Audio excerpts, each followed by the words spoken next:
প্রিয় ছাত্রছাত্রীরা, সোমনাথদার কোচিং সেন্টারে তোমাদের সবাইকে স্বাগত। 11-এর সেকেন্ড সেমিস্টার তোমরা যারা পরীক্ষা দিয়েছো, তোমরা এবারে ক্লাস 12 থার্ড সেমিস্টারের পরীক্ষা দেবে।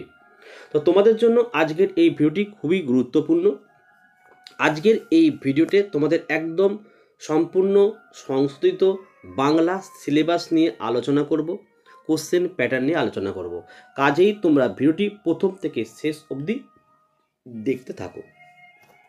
তো দেখো, class 12 semester 3 subject Bengali, syllabus 2025, দ্বাদশ শ্রেণী, পূর্ণমান 40। তোমাদের 40 নম্বরের 40টা এমসিকিউ প্রশ্ন থাকবে এবং তোমাদের এই থার্ড সেমিস্টারের পরীক্ষা কিন্তু তোমাদের নিজেদের স্কুলে কিন্তু হবে না, অন্য স্কুলে গিয়ে কিন্তু পরীক্ষা দিতে হবে। তো দেখো, তোমাদের সিলেবাসে থার্ড সেমিস্টারে গল্প রয়েছে, একটি গল্প রয়েছে, সেটা হচ্ছে আদরিণী, প্রভাত কুমার মুখোপাধ্যায়ের লেখা। আর কবিতা দেখো, তোমাদের দুটো কবিতা রয়েছে। একটা হচ্ছে দেখো অন্ধকার লেখাগুচ্ছ, শ্রীজাতের লেখা। আর 2 নম্বর দেখো দিগ্বিজয়ের রূপকথা, নবনীতা দেবসেনের লেখা। তার দুটো কবিতা হলো। প্রবন্ধ দেখো বাংলা ভাষা, স্বামী বিবেকানন্দের লেখা। আর ভারতীয় গল্প রয়েছে দেখো পুটরাজ শঙ্কর রাও খারাট, অনুবাদ সুনন্দন চক্রবর্তী। আর দেখো আন্তর্জাতিক কবিতা রয়েছে তার সঙ্গে। কার লেখাটা? পাবলো নেরুদা, অনুবাদ করেছে সুনন্দন চক্রবর্তী। আর দেখো এখানে তোমাদের ভাষা থেকে 3টে অধ্যায় রয়েছে, ভাষা বিজ্ঞান ও তার শাখা প্রশাখা, ধ্বনিতত্ত্ব আর পদার্থ সত্য। সরি, এটা মিস্টেক আছে, যেখানে শব্দার্থ তত্ত্ব হবে। কি বলে এটা? শব্দার্থ তত্ত্ব হবে। আচ্ছা, এবার দেখে নাও বাংলা শিল্প সাহিত্য সংস্কৃতির ইতিহাসে কটি অধ্যায় রয়েছে? 3টি অধ্যায় রয়েছে এখানে।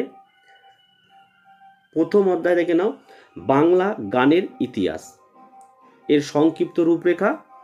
আর দ্বিতীয় অধ্যায় হচ্ছে বাঙালির বিজ্ঞান চর্চার সংক্ষিপ্ত পরিচিতি। তৃতীয় অধ্যায় হচ্ছে দেখো বাঙালির ক্রিয়া সংস্কৃতির সংক্ষিপ্ত পরিচিতি। এইটা হলো তোমাদের বাংলার সম্পূর্ণ সিলেবাস।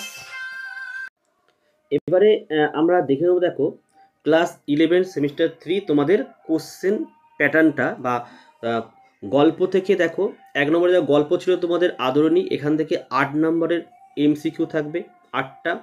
প্রবন্ধ তোমাদের রয়েছে একটি, বাংলা ভাষা স্বামী বিবেকানন্দ, এখান থেকে তোমাদের থাকবে দেখো 1 নম্বরের 5টি এমসিকিউ। কবিতা তোমাদের 2টি রয়েছে, অন্ধকার লেখাগুচ্ছ আর দিগ্বিজয় রূপকথা, এখান থেকে তোমাদের দুটো কবিতা থেকে 7 ইন্টু 1 নম্বরের 7টি এমসিকিউ থাকবে। 4 নম্বরে দেখো আন্তর্জাতিক গল্প ভারতীয় কবিতা, এখানে 1 নম্বরে 5টি এমসিকিউ থাকবে। ভাষা থেকে দেখে নাও 1 নম্বরে 10টি প্রশ্ন কিন্তু থাকবে। আর দেখো 6 দেখো বাংলা শিল্প সাহিত্য সংস্কৃতি ইতিহাস থেকে তোমাদের 1 নম্বরে 5টি প্রশ্ন থাকবে। তো এই হলো তোমাদের টোটাল 40 নম্বরের কোশ্চেন প্যাটার্ন। তো দেখো এই ছিল আজকের ভিডিও। বাকি সাবজেক্টগুলো কিন্তু আমি এইভাবে কিন্তু পরপর সিলেবাস নিয়ে আলোচনা করব এবং তারপরে তোমাদের তো টেক্সট বুকগুলোর অনুসরণী প্রশ্ন উত্তর তো আসবেই ভিডিওগুলো পরপর, ঠিক আছে? তো দেখো এই ছিল আজকের ভিডিও ভালো লাগলে একটি লাইক করো এবং চ্যানেলে নতুন হলে চ্যানেলটিকে সাবস্ক্রাইব করো। পাশে থাকা বেল আইকন প্রেস করে অল নোটিফিকেশনটাকে অন করো, যাতে আমি যখনই কোনো ভিডিও আপলোড করব সবার প্রথমে তোমাদের কাছে পৌঁছে যায়। আজকের ভিডিও এখানে শেষ করলাম। তোমরা প্রত্যেকে ভালো থেকো এবং সুস্থ থেকো।